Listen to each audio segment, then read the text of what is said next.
What do I do every day, Mum? What do I do? Get up, catch the bus, go to work, come back home, eat chips and go to bed. Is that it? It's what the rest of us do. Well, I can't. Why? Because you're better than us? No, I didn't mean that. But it was. It was a better life. And I don't mean all the travelling and seeing aliens and spaceships and things. That don't matter. The doctor showed me a better way of living your life. You know he showed you too. That you don't just give up. You don't just let things happen. You make a stand. You say no. You have the guts to do what's right when everyone else just runs away. This is today's flat Earth.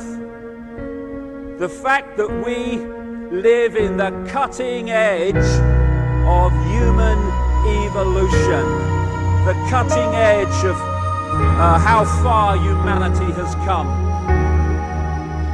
turning a planet of enormous beauty into a shithole ain't the cutting edge of human evolution.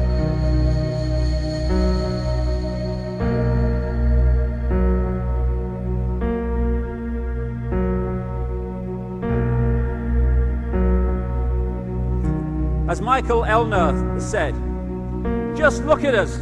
Everything is backwards. Everything is upside down. Doctors destroy health, lawyers destroy justice, universities destroy knowledge, governments destroy freedom, the major media destroys information, and religions destroy spirituality. I think there's more to know here. Isn't that weird? We always kill the guys who try and help us. Isn't that strange that we let the little demons run amok? Always. John Lennon, murdered. John Kennedy, murdered. Martin Luther King, murdered. Gandhi, murdered. Reagan, wounded. You know. Bad fucking choice. You find that people that are in positions of apparent power, like prime ministers and presidents, are actually puppets of the real power, which doesn't put itself on public display. Why would it? I mean, does anyone really think that George W. Bush is running America?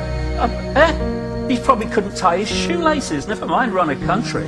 I have this feeling, man, because you know there's a handful of people actually run everything. That's true. It's provable. It's not I'm not a conspiracy nut. It's provable. Handful, very small elite run and own these corporations, which include the mainstream media. I have this feeling who's ever elected president, like Clinton was, no matter what their promises you promise on the campaign trail, blah, blah, blah, when you win, you go into this smoky room with the 12 industrialist, capitalist scumfucks who got you in there, and you're in this smoky room, and this little film screen comes down, and a big guy in a cigar, roll the film.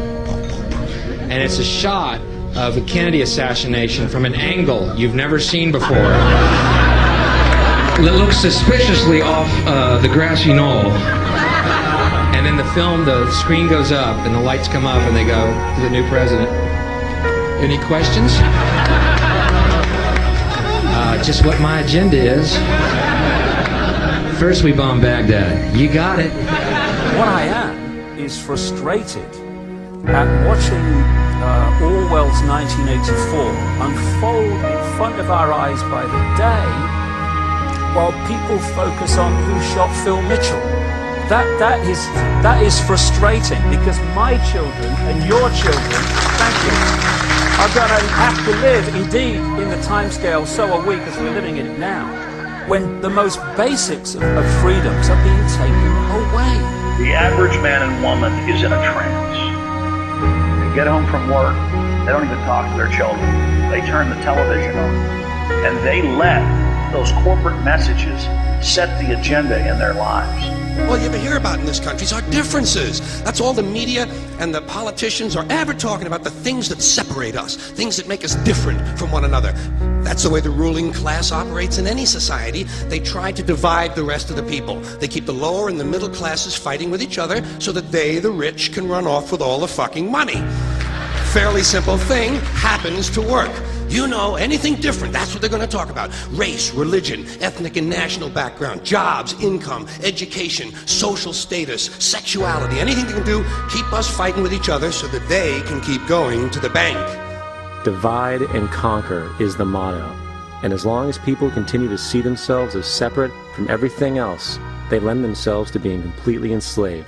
We've all seen vast herds or flocks of sheep controlled by a sheepdog and an authority figure called a shepherd.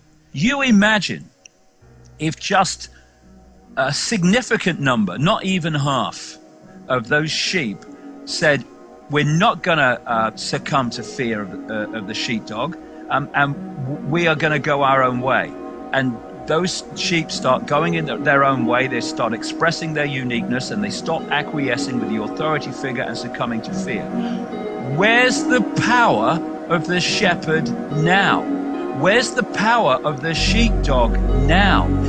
They have no power except in acquiescence by the mass of the sheep to the perceived power that they have.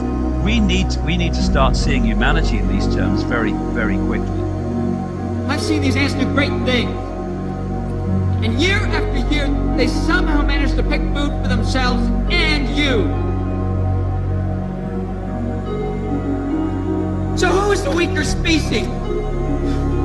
Ants don't serve grasshoppers. It's you who need us.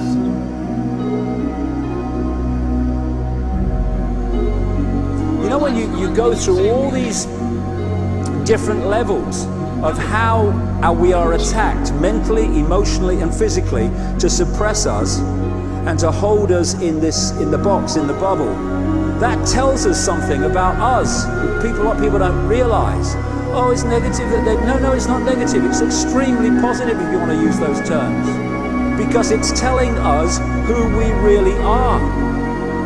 The level of suppression on multi-levels, in multi-ways, that they've had to go to and continue to go to hold us in servitude shows the potential of genius and magnificence that we really are. And that's our natural state. This is the difference between the power of our Creator and anything else, particularly evil. That you can go into a pitch black room full of evil, full of darkness, and light a little candle, and instantly that darkness flees. But you can't do the opposite.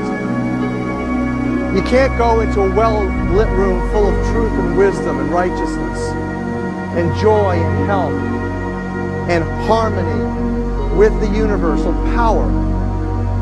You can't take any amount of darkness and go into that well-lit room and have any effect whatsoever. That is the metaphor which I frequently think of when I think that I'm not empowered. It is the greatest lesson for me, and I think for everybody else, to know that we're on the winning side and that we're winning.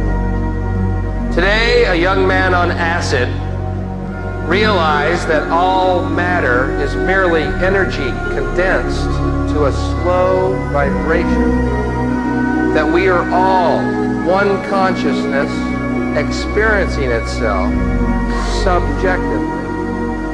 There is no such thing as death.